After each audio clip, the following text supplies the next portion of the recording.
This is the Aftermarket Radio Network.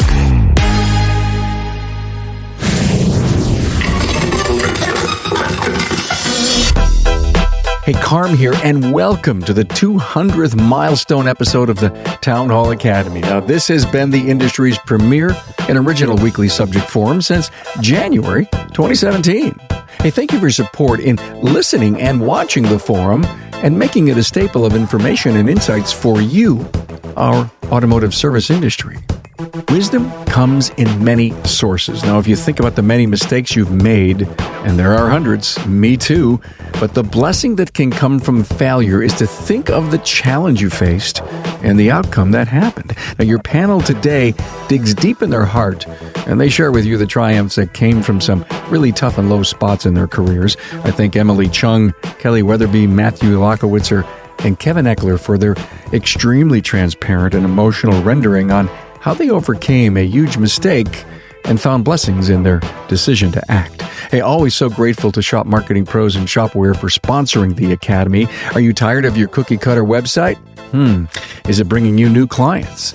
Well, let our friends at Shop Marketing Pros create a website that is as unique as your shop is. On the web at shopmarketingpros.com. And stop spending time chasing customers. Shopware's leading shop management system is helping shops like yours generate more profit per ticket with less time on the phone. Break away from your legacy system. Do it and implement a completely contactless workflow today. Get started at getshopware.com. Hey, the key talking points for this episode are already done for you on the show notes page at remarkableresults.biz/A200. This makes a great meeting agenda.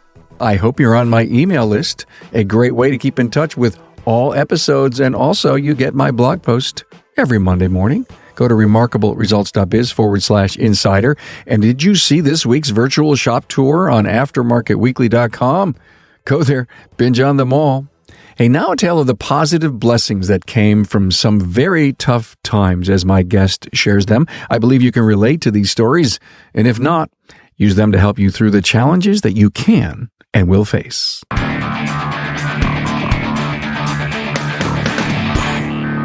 An unbelievable milestone, everyone.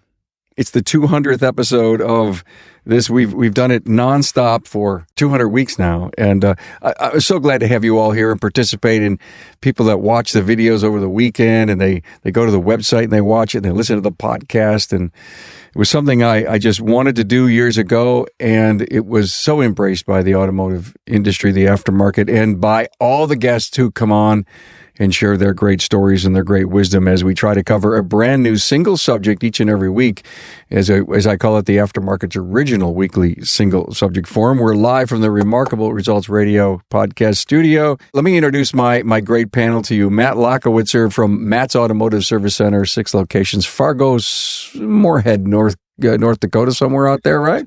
Yep, Minnesota, North Dakota, and we're actually going to be closing on 2 more locations next month.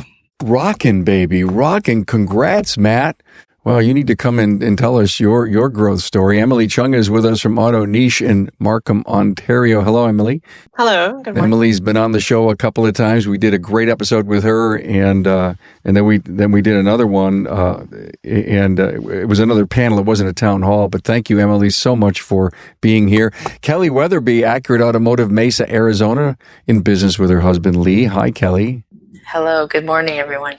By the way, I know what everyone's going to talk about, and there's some just great stuff to talk about. In fact, I believe everyone out there is going to relate to the blessings in disguise of your biggest mistake. And Kevin Eckler is with us, foreign car specialist, Poughkeepsie, New York, in business with wife Lisa. Emily, I want to start with you. Ladies first. I flipped a coin and I found it. Emily, just tell us all about the wonderful blessing you had from figuring out what one of your biggest mistakes was. When you first emailed me the question, I was thinking, man, there's so many to choose from. But I kind of have had a shift in my mindset. I used to say, stuff happens to me, and now I just believe firmly that, things happen for me. So no matter what, if it is, good or not good, it's always an opportunity for me if I choose into that mindset. And so For me, one of the biggest mistakes I had was holding on to somebody who was way too long, who was too toxic for the work environment. And it's something where, after the fact, you think, oh, yeah, I shouldn't have kept them this long. And it's stuff that I think even when speaking with other business owners, that we all know that we shouldn't be keeping these people too long. And yet, I did. It was becoming a really toxic work environment. I mean, he was a great technician. And I really I got to the point where I believed that, I couldn't function the business without him. But it was so toxic and such a disrespectful environment that, even though he was my employee, for example, I mean, it was incredibly toxic. I remember times when, if I couldn't, and I was working on the floor with him. So if I couldn't punch out a ball joint, he would call me a 4-letter C word. And it was just incredibly toxic. It got to the point where I was so stressed out about the whole situation that, I wasn't eating or drinking anymore, nor was I going to the washroom anymore. So my body was like physically starting to shut down. And in that moment, I just had to look at, my family. I had 2 young boys at the time, and I was thinking, if this persists, I'm not going to be around for them much longer. And so eventually I made the decision to let him go. The decision in and of itself is not difficult. It's the how and what is it going to look like after. That's the difficult part for me. So do you think you overthought the ramifications afterwards?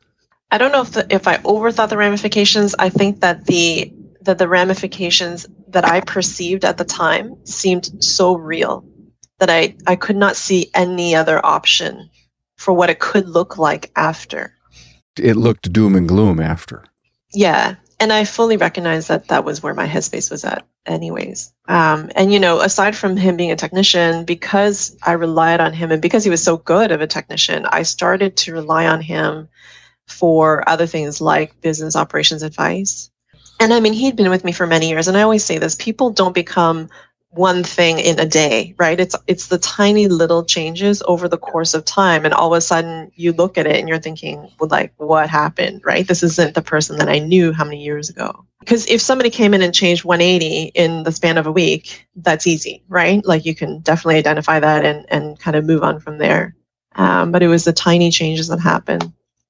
So, needless to say, my business, suffered, so to speak, in many different areas. And then the rest of the team, like the entire work culture was affected too. I mean, I did eventually terminate him. And that was, in and of itself, a whole other journey in learning how to do that properly and well.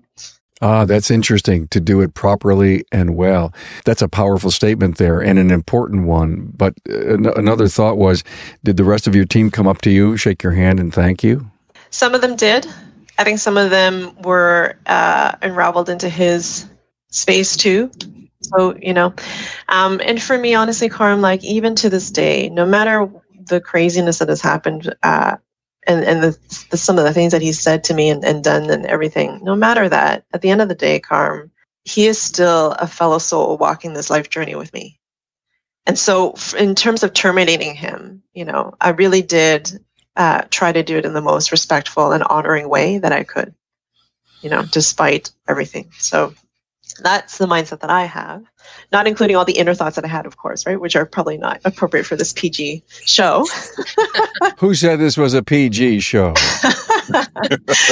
Yeah, so the blessings, I mean, since then I've learned to be, slow to hire, quick to fire. I've learned the difference that, just because somebody's a great technician doesn't mean that they're, a business owner. And so they're 2 totally different skill sets, even though I'm sure we all know some people in our lives who believe that, they can do one thing, therefore they can do the other. And I think as business owners, we all know, we get it. And, I figured out that I'm more resourceful than I had given myself credit for. I was been in this space that I thought, I can't do it without him. I don't know how this is going to work. And, when push comes to shove, I figure it out, right? And so it's been many years since, and we've grown the business since. So to me, it was more just one more data point that I could add to my resiliency as a person. And I now know very clearly the price that I pay when I allow, a toxic work environment to persist. Wonderful. Let me ask my panel to raise their hand if they could relate to that story. common And I thread. think the way that it sounds like you handled it is just, and are still like reflecting back on that. You seem very much at peace, which is really great. It does seem as though like when we're challenged, what we can think of in our mind is usually far worse than what it's really going to be when you make that change, right? When you decide to, terminate, or you decide to, confront somebody that's made something toxic in your life, or at least, contributed to toxicity in your life. We sometimes allow it. It sometimes comes in without us inviting it. But when we realize that it's toxic, then we have that, what am I going to do with it now? And it sounds like you really handled it beautifully. Thank you. You're right, Emily and Kelly. It's a struggle because you think you're going to fail miserably. Your business is going to go away. Your customers are going to leave. You create every negative possible situation in your mind, and then you never act on it because you play out that story of the negative outcome. And, I'll tell you, that was one of my biggest years and years ago. Yeah. And I think the mark of our character is really coming out of it, right? And that we can fail, like all these mistakes we're going to be talking about, right? That we can fail again and again, and we just won't stay down for whatever reason. We just get back up and do it again, and just keep moving in our business. And just one more point that I wanted to make was, I get feedback sometimes with people that, because I'm the business owner, then surely I must be able to control and create and I'm just like, it's not really like that. Like if you're a business owner, it's not really like that. Yeah. Wouldn't you love to put your shoe on someone else just for a week, and let them sort of feel how that isn't, that you have all the control. Yeah. And I think to the employees who believe that, management just, has this and, they're just out for this, like, they don't necessarily see, I think, how much we care, right? At least some of us, right? That we genuinely care about them as people. That's it. So, it's been an interesting journey. Thank you for that. Now look, it's our 200th episode, and we're not here to make this whole milestone a downer, but we're here, because it's not. Because the beauty of, I think, all of these stories is that there was a lot of light at the end of every tunnel that sometimes we create for ourselves. And I know someone else is going to come on and share a similar story, but let's move to our other lady who's on the panel, Kelly, and let's hear your biggest mistake that produced some great outcome for you. Okay. Well, like all of us on the panel, we've all said there was many mistakes because being in business, being in life, being in a family unit, it just lends itself to mistakes and growth. I want that to be the message today, the growth, because we already heard Emily and her story and how she grew through it and how she has come to realize that she has a lot more, whatever word you want to put on it, chutzpah or moxie or, grit. We have all kinds of words that we put on it. But once you get those things handled, it gives you that confidence that you can grow and change is scary sometimes. Anyway, my mistake, my most recent, it was a most recent mistake actually, because I had sent Carm several, but I think this one is relevant because it's happening now even. So Lee and I have been a part of we're a part of a 20 group. And with that said, a lot of times we have emails blowing back and forth or our Facebook page messages. And, as life gets busy, you become less current on responding to those, right? So Attentive. Yeah.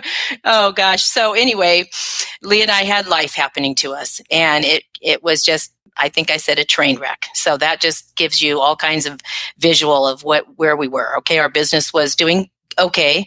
Our home life was not fabulous. A little background. I've been in a caregiving chapter for about 13 years with my dad, who's now passed, and I have a Down syndrome adult brother that lives with us. So that kind of lends a little bit of a background. So my Down's brother is in decline. And so we had a lot of life happening to us. And as a couple, some of you might be able to relate out there. As you have these things happening to you, you become less and less communicative with each other.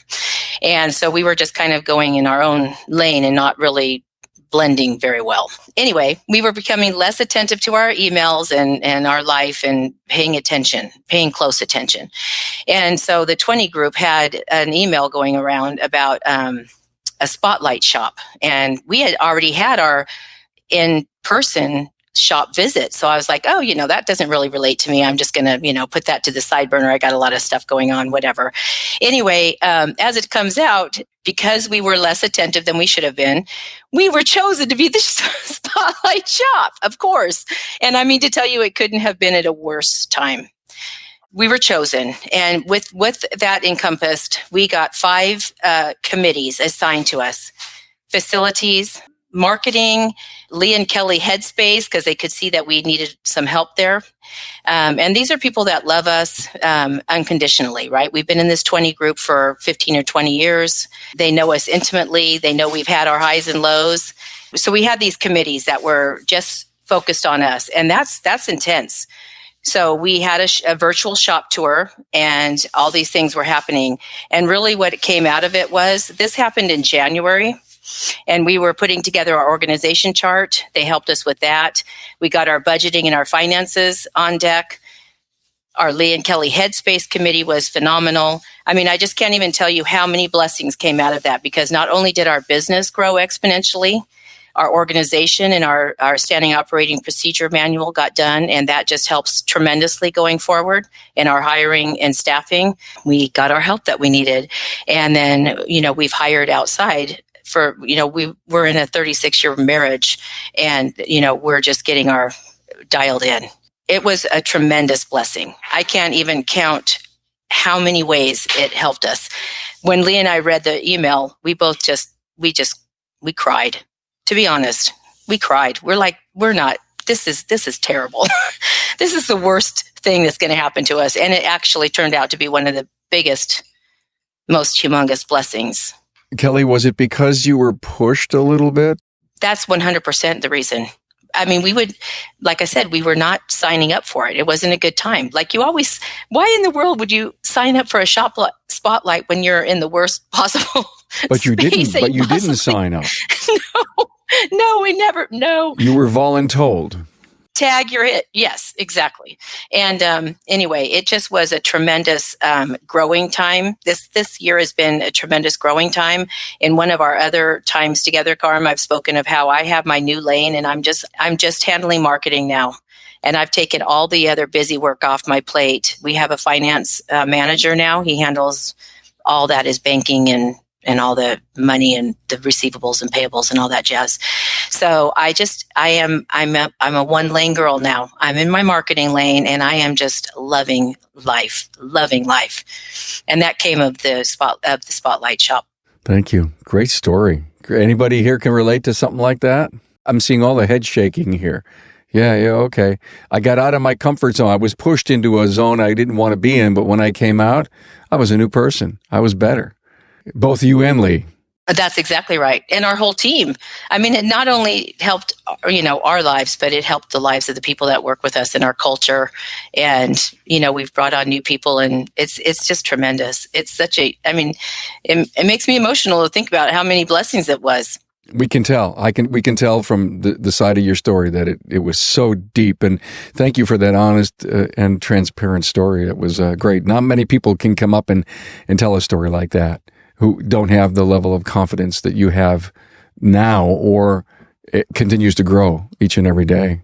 That's the beautiful part. That's why I say I want growth to be our thread in this story, because out of the train wrecks become beautiful humans. I love that you guys had your own committee, like Lee and Kelly committee. I love it. Yeah. We totally did. We needed it so bad. Yeah, that shows great caring on behalf of your group, that they could see that, and they took the time to specifically care to you and tend to you.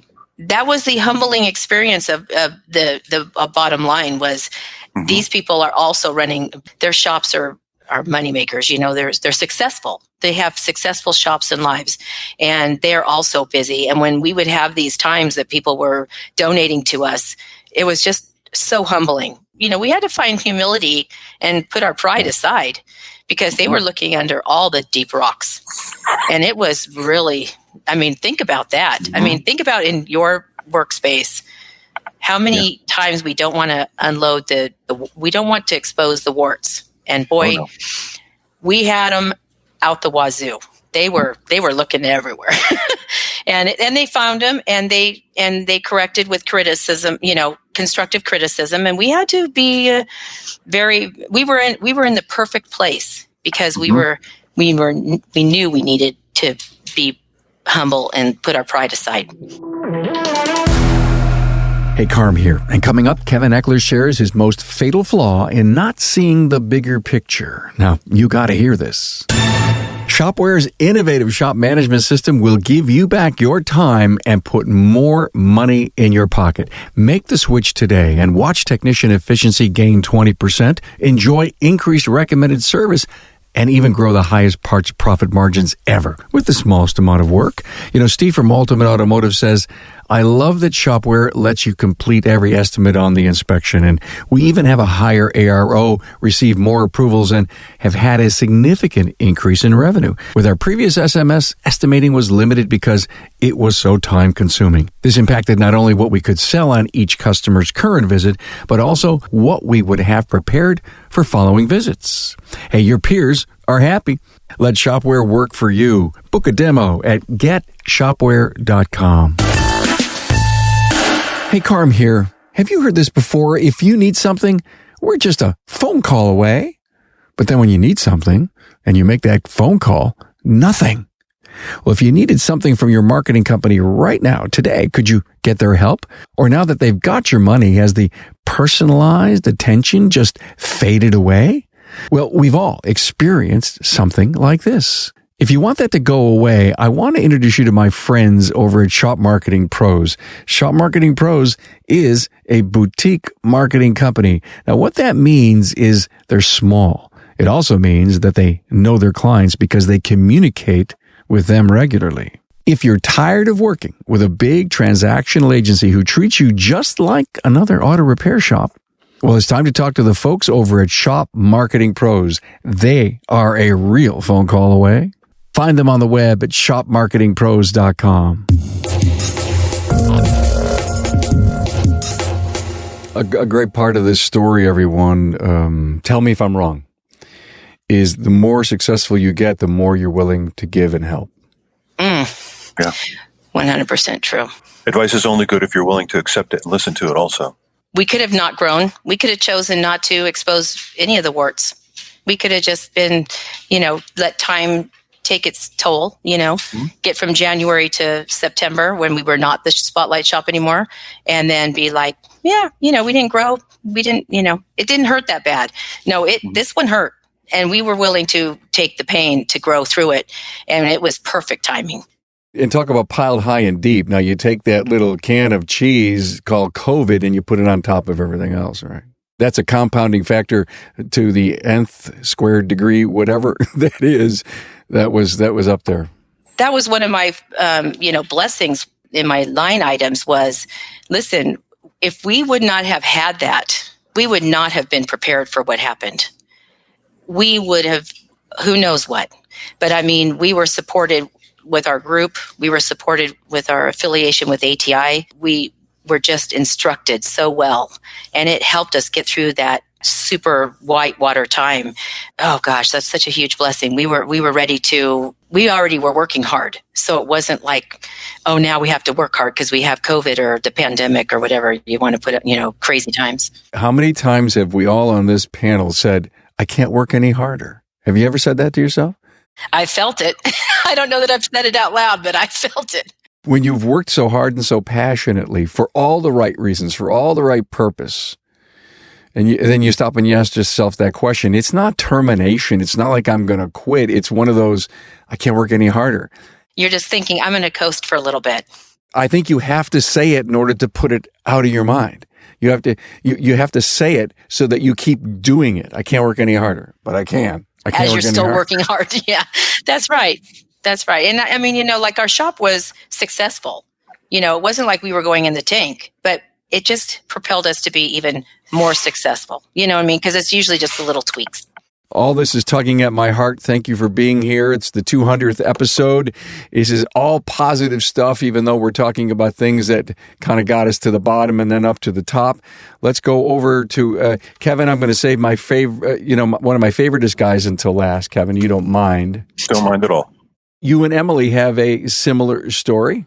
Yeah. For us, again, it was probably my most productive. Well, he was my most productive technician, most talented by far, too. And when he was hired to replace me in the shop. And I was the one that did all the big work, or the diesels and the transmissions. And so, but he was a cancer. He was once a month, I'd have some kind of meltdown. And I'd have to go talk him off the ledge or whatever it was. And I lost a couple managers over him.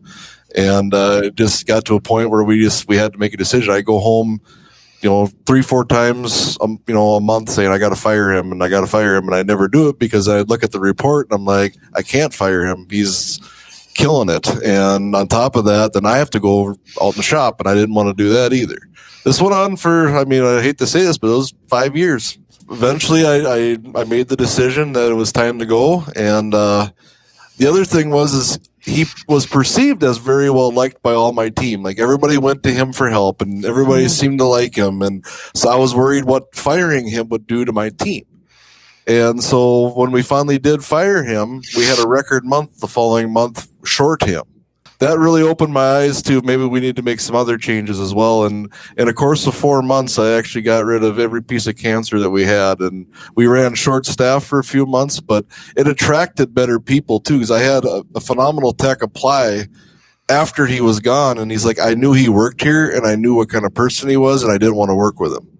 Wow. And that guy's still here. So, and he loves it. So, it's completely changed the culture of our business, which is what I wanted. I wanted the positivity. I wanted the business that really was a family. Mm-hmm. And that's what we've got now. And it's been the last, 4 years have been amazing without him. So, isn't it amazing that your people know way before you that that someone should go? It's interesting though. Sometimes they don't say it though, and until after that person's gone or whatever it is. But Matt, let me ask you a question about that. If you have just an inkling that something's wrong with an individual and the toxicity of the culture of your team, and you spend time with your people, maybe you're doing a quarterly think tank, or just bring someone in to chat. How are you? How's it going? How's the business? Can you get a feel for an individual to help you confirm what you feel? We do regular one-to-ones every 6 weeks, and I think everybody thought that we thought he was above them, or so, you know what I mean? And I think that was something that we had to identify. And I think everybody knew what was going on, but I don't think anybody wanted to say something, whether to him or to a manager. I'm not sure, but we've definitely changed some of the questions that we ask in our one-to-ones from this as well, to make sure that we're really getting a pulse of every person and how they get along with their coworkers, or do they feel there's something we can do to make them better or the teams better. And we found since that, I think once people seen I wasn't afraid to get rid of the super tech, that was when all of a sudden it became, yep, I can talk to this person about anything. Did they step up their game? I think you did say that they did. Huh? Yeah, we had a record month without him, and he was like, I could run a report for a year, and he'd be 148% productive. I learned something in business, and that was, if you're not at the top of your game, don't go on vacation, because they can figure out how to work without you. And and then did you ever come back from vacation and says, hey, we didn't even know you were gone? Ow. Yeah, that's a low blow. Yeah, that hurts. To the point where that's the message we need to get through to people that aren't contributing to the level that they should. And again, get the message into the owners that say, don't put up with it. Don't accept that mediocre performer. Even though that person you might conceive as a leader and one of the smartest in the bunch, doesn't mean that the culture that they're playing in is your culture. It's theirs. Matt, did you find the productivity of the other techs was significantly lower while your super tech was really high and the other guys were way off pace of what they should have been doing? Yeah, everybody's production obviously had to increase, but it's been consistently better since then, though, too. That's the interesting part. I think he did bring them down for whatever reason, but I also think that they didn't do jobs because they were afraid that, well, that's his job, that he does that. Interesting. And so I thought that, and I want to point out, like 29 days out of the month, this guy was phenomenal. It was just that one day a month that he would ruin everything, though. Wow. And that was the hard part. That's why it took so long for me to make a decision, because 29 days out of the month, he was awesome. Mm-hmm. But it's he get in a fight with his wife that morning or something. It was most of the time it had nothing to do with us, but he was pissed about something. Mm-hmm. That's what I was thinking. I said there had to have been, if it was just like a day or two a month, there had to have been something happening in his life that trickled down into your culture at work. It did, and that's ultimately I think what a lot of it was from. So. Yeah, I had a guy that performed incredibly well, and I noticed that everybody else's numbers were down. He was kind of ruining their opportunities. He was creating a culture where they wouldn't feel productive. He talked down at them like they were no good. He was doing things to destroy their ability while working on enhancing his, to make himself look like he was just Captain Amazing while everybody else sucked without him. So that's exactly what happens. Yeah, they had a lot more potential, but if you went straight by the numbers and you just looked at the reports, this one guy's absolutely amazing, have to keep him, and everybody else is like, oh, dude, you better step up your game, what's going on?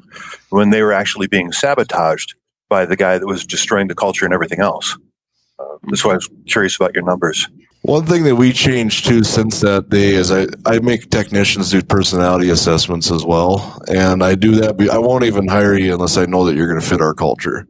Yeah, and that's been, you could be the best technician 500 miles. I don't care. Yeah, if you don't fit, you don't fit. That's the end of it. A disc assessment, or what do you guys use for? We use the Burke assessment. Okay. So that's so good. So prior to me coming into the skilled trades, I was a psychometrist. So I would run like the battery test and do all my stats data and whatever. So I was in a totally different world than skilled trades. It's amazing because so many times people say, oh, the questions are so easy, like they can just cheat them. And I'm like, no. By the end of the whole set of questions, if you can cheat that, that's like a whole nother psych profile we got going on, But so good that you do that because it is so important. And you get so much insight from something like that. So good. When I've taken those tests, Emily, I always say, well, there's another question similar to the one upstairs. How did I answer that? And they're looking, it says, oh, they're testing me if I'm consistent and if the answer up there was right or wrong and this one's different. And oh my God, how am I going to score? I overanalyze the tests. Yeah. That's what we call test reliability. It's awesome. So good. I've had managers and techs be like, oh yeah, I could, I can trick it around, in my answers, and I'm thinking, good luck with that. And then when it comes back, it's spot on, and they're like, oh, I'll tell you a really quick story about a test that I took years ago. It's got to be now 20 years ago. And I sat down in a seminar. It was a hiring seminar that we as leaders of this organization were learning how to interpret the results, but we had to take them ourselves so that you could learn it. So the envelope's in front of me and I open it up and I'm reading it and I go, oh no, oh my God. And the leader, this PhD, came over and said, Carm, what's wrong? And I said, oh my God, these are the things that Ann says about me all the time, and I keep telling her she's wrong. Spot on. It nailed me. And then ultimately what happened is I had to learn to accept my total natural self. And, there was if you're stressed, you end up doing this stuff. And finally, I said, when I became a podcaster, I had just taken StrengthsFinder 2.0 and my top 5 strengths. And I looked at them and I says, that's not who I want to be. And a year later, I look back and I says, oh my God, that's who I am. That's who I am. Yeah, that's right. And so I looked at those strengths and I believe that's why the podcast blossomed, because I am actually doing what I think I was intended my whole life to do. There's my learning curve right there. That's it. And it's so great when you find your lane, isn't it? It's so energetic. Yeah. Kevin. Yes, sir. We got you up, baby. Remember, the 200th episode, we're talking a blessing in disguise from my biggest mistake. Like everybody else, which one do you pick? So, in really thinking about it, I think it's more of a theme than one specific thing. Like my kids always tell me, like, Dad, can't you just come right to the point? Why does everything have to be a story and a lesson? So on that, I'm going to start back as a kid. I used to love taking things apart, love mechanical stuff. It just completely thrilled me. Trying to understand how things work, what they did, how they went, turned into a job in the field, learned how to fix cars, working for an older gentleman, progressed through dealerships and different things, found myself in a shop that specialized in European. I had done a lot of Audi, Volkswagen, Porsche, Mercedes work, and really loved it. Found my home. It was great. Worked there for 3.5 years. The gentleman who owned it went through some personal things in his life and decided that now was the time to sell the business, that he needed to go a different direction in his life, and it was time for him to move on. SBA loan, hated change. They put that in there. If it comes to change, changing jobs, changing things in life, hated change. So my idea of hating change and not wanting to change is, well, I'm just going to get a loan and I'm going to buy the business. That way I don't have to find a new place to work. It's familiar. It's comfortable. Brilliant. How hard can it be, right? You fix cars. People pay you money. Life is good. You do what you love. So I bought the business and I worked like an idiot. I worked 15 to 18 hours a day. I love helping people. Fixing cars is a way that I see that I'm helping and assisting people. They've got a problem. I can figure it out. I can fix it. I don't care what it is. I can figure it out and fix it. The reward that you feel from being able to take something broken, touch it, change it, do whatever you do, and now it's functional and it's improved somebody's life quality. It's a huge feeling of self-satisfaction. I feel good about being able to assist people through doing that. And I took on this hero complex, kind of. I would sacrifice myself, time with my family, whatever it was, to fix all these cars that came in. And I took every technical class that I could take. I studied whatever it was that I could take to learn how to fix things better. Every new system that came out, I did everything that I could to learn it. And it was cool. I learned incredible stuff, and I was able to fix things that I never thought I could fix before. So now I own a business, which is great because I'm doing what I love. I'm in the bays. I'm fixing cars. I'm out dealing with people when I have to. No idea how to run a business. Did you buy yourself a job? I bought myself security and safety and comfort where I didn't have to worry about somebody telling me what to do, and I could do absolutely what I loved. And that's totally it. And for 20 years, I showed up to work doing exactly what I love. I work on cars and I love figuring out problems and I look at things. And like I said, I sought out every bit of technical knowledge I could get. And in looking back and assessing it, and I lost a marriage along the way. I lost a house along the way. I suffered deep personal emotional damage. I have scars on my soul that caused me to be in positions like this where I open up wide and honest because the pain that I went through, nobody should go through. And it was completely avoidable. And I did it to myself. And there's nobody else to blame. So my fault, my mistake, my not wanting to look any differently is I put my head down. I focused in the work in the day. I looked right now. I looked at the schedules. I looked at the cars. And my thought was, if I'm amazing at fixing cars and I can fix all these cars, business will run itself, right? I mean, you don't have to be clean. You don't have to have a super clean shop. You don't have to be really organized. You don't have to market. You don't have to even repaint the place because I'm so good at fixing cars that that's all I got to do. And people love me forever for that, right? Idiot! I was wrong. I lost everything I had that was super important to me. And I suffered so greatly. And I never once thought that if I took and put the effort into learning how to run a business that I put into learning how to fix a car, that life would have been totally different. And I wouldn't have had to go through that. And looking back through the years, I had so many really good employees that were just yearning for someone to lead them and give them direction and set a vision and show them the course. I helped people lose their way while I was losing my way. Because as a business owner, I should have been a leader. I should have set a vision. I should have learned how to protect my people and protect my team by learning how to do the business well as I learned how to repair vehicles well. And totally 100%, that's my fault. And that was my flaw. And the carnage that lay in the wake of everything that happened, I am so sorry for. But the positive side of that is I finally woke up to it and I have a very analytical mind, which has helped me be really great at fixing technical issues.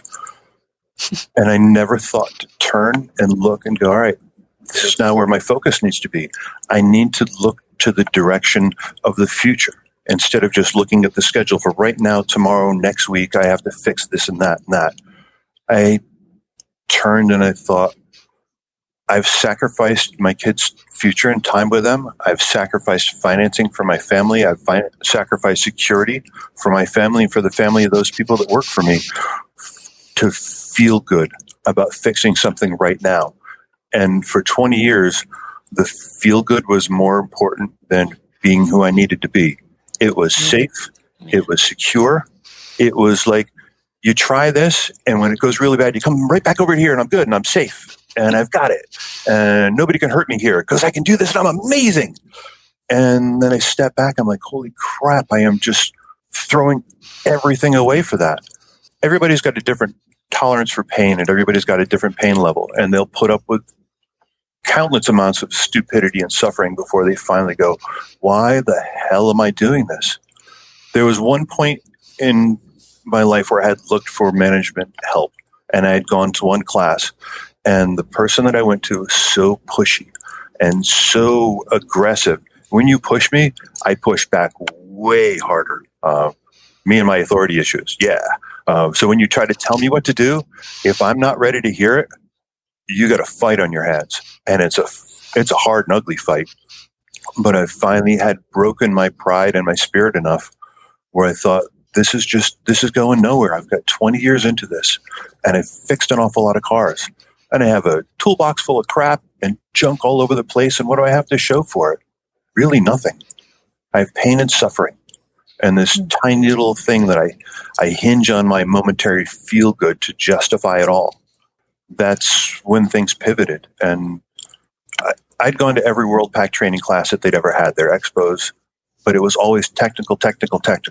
And I finally like, you know what? I need to take a business class, and I need to start hanging out with people that are successful. My dad used to say all the time, you're judged by the crowd that you hang out with. Also said a lot, the bait that you fish with is what you'll catch, which applies to a lot of things in life. But I never turned and associated with people that successfully own businesses or successfully focused on moving forward. It was always with peers that were great at fixing cars and engineering and discovering different things, which was great, and it has its place. But I finally shifted focus, and we joined a 20s group. We joined World Pack's Smart Group, which was amazing because I walked in to people that I felt were peers and went, holy crap, you can be really good and have a clean shop. And all of the myths and everything that I told myself, I don't have time to clean. I'm so busy fixing cars. I don't have time for this. And I realized I have just poisoned my mind to see what I wanted to see. I had the blinders on to justify everything that I was doing wrong. And I justified every single one of my mistakes to myself internally to keep me safe and protected.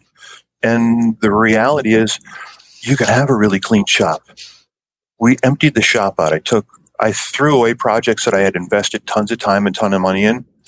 And I suddenly felt better, like that toxic employee that you get rid of. Finally, that burden's off my mind and it's gone, and I don't have to worry about that. It's not stealing time from me anymore. It's not stealing space. I'm like, I can work in a car in that bay. Holy cow, we can fix something. I can hire somebody to put him in there. And I have transitioned to a point where I've built my team. I've set a vision for them. I've set boundaries for them. We have a master tech who came to us from BMW, and he left Wednesday night going, this is amazing. I'm going to go back to my job on Friday and sip a cup of cappuccino and have him wash my car and enjoy having a day off that I've never had off in 26 years. Has never had the day after Thanksgiving off. And I've learned how to be the leader that sets the focus and the direction. And if a customer's angry, I'm not focusing my team because I protect them, because I see the value in the people and in my team and in what they do and who they are as people, rather than my own personal feel good and protecting some little moment of thing that I've had. Kevin, was fixing cars a drug for you? Oh, absolutely. It drives you crazy. You do it in your sleep at night. It's all you think about. It's all you focus on. And I don't know what the drug terms are, chasing the dragon or something. But yeah, it's what I needed. I mean, I sacrificed everything I had for it. But you turned the business around. You started to learn more about being a businessman. I know you're getting ready to grow. So many great things are going on for you, your company, your team, your people. Do you ever go back in and take a little bit of that drug stuff out of a bay? You know how hard it is not to do that? There are times when it gets really busy and I'm like, let me in, I can fix that. I'll take on the craziest projects and the worst stuff and whatever's going on. I'm like, I can do it. And then it takes me 6 times longer. You're running the business so that you can have that freedom now. Yeah. But I also realize that when I'm in the Bay, my productivity sucks. I have so many other things that I need to focus on, I need to do, and I still love doing that. But at the same time, I'm like, why am I doing this? Any one of the other guys would have had this done and out the door. But I love the business. I love the relationships. I love the learning aspect. I love having broken those myths that are in my life. I mean, we could run a Mythbusters show on all of the crap that I had built up in my mind that wasn't true at all. We epoxied the floors. I used to be embarrassed to bring customers out into the shop to show them something on their car. It was like, don't step on that. Don't trip over that. Watch out for the crap. It's around the corner. Junk everywhere. 5,000 square foot shop. We probably worked in 1,800 square feet of it. And the rest of it was like, oh my God, why do I own that? Yeah, Kevin, just hearing your story, I think that, the sooner that we can own, our personal responsibility for the matter, the sooner we can choose to pivot it, right? And so I so appreciate your story just because I can so hear how many times you're like, I chose to do this and this is a result of whatever. And I think for us, as soon as we can get to that point, the sooner we can say, you know what, then I'm choosing to not deal with this anymore. And just another point you had said about leadership. And, I always think every year there's a great conference called Global Leadership Summit. And basically, everybody's a leader no matter what position they're in. It's just a question of which direction are you leading people in, you know? Right. And so just even recognizing that, you could have stepped up and just the potential, or not the potential, but you had described it as the actual, leading people out of their own potential too, right? And just it's amazing. That's such a great. You're definitely you've come out of your bay, and now you're looking out for the whole group, right? Before you were maybe just looking for you in the bay and the satisfaction that you had, and you described it as you have this great satisfaction in making something work better than it did before to help somebody's life be better. But think about how now your influence and you're taking care of the group can influence many lives and their families' lives.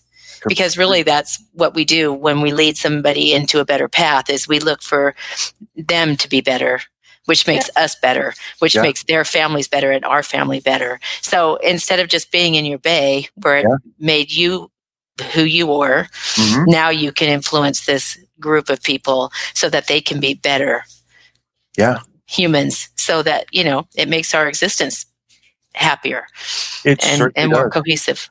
I was so busy being busy, and I was so busy being safe that I never even entertained that stuff because it was safe to do that. And like when you had to step out of your comfort zone and you had to be honest with yourself and say, all right, what I'm doing right now isn't the best thing for me. And I had to realize that I'm responsible for all these people, and what I'm doing doesn't help any of them. And I now have a coach. Cecil's amazing. He is brutally honest with me as I need. My personality needs someone to go, stop the crap. Let's get to it. Stick to your word.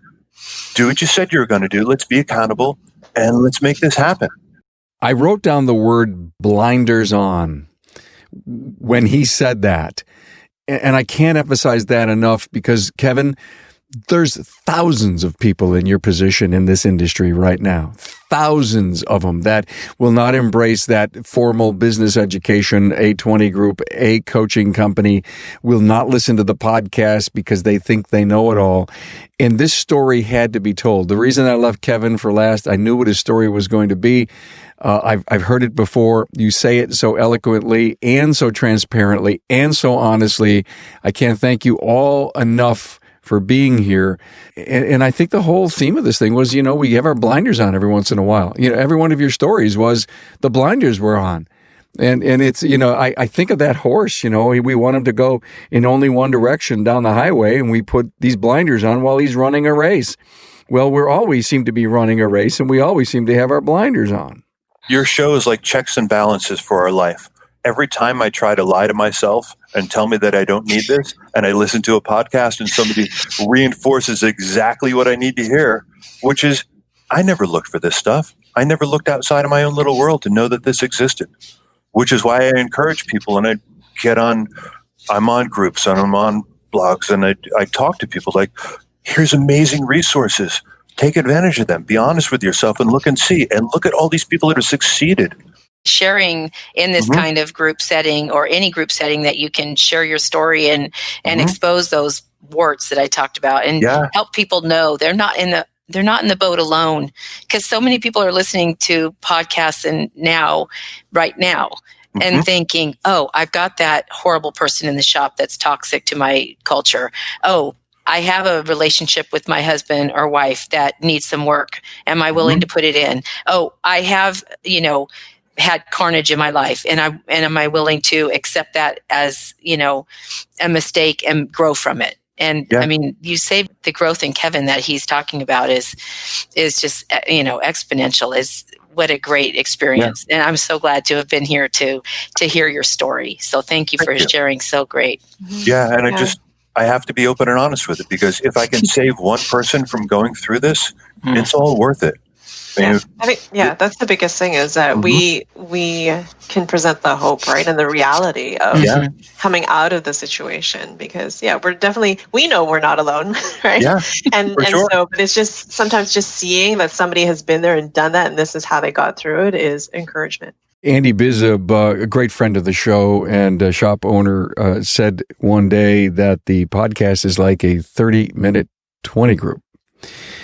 And if you choose not to be in a 20 group or in a coaching program or a peer group, and you listen alone to the thoughts that come out of this show, and you cannot assess you in that story, have I been there, done that?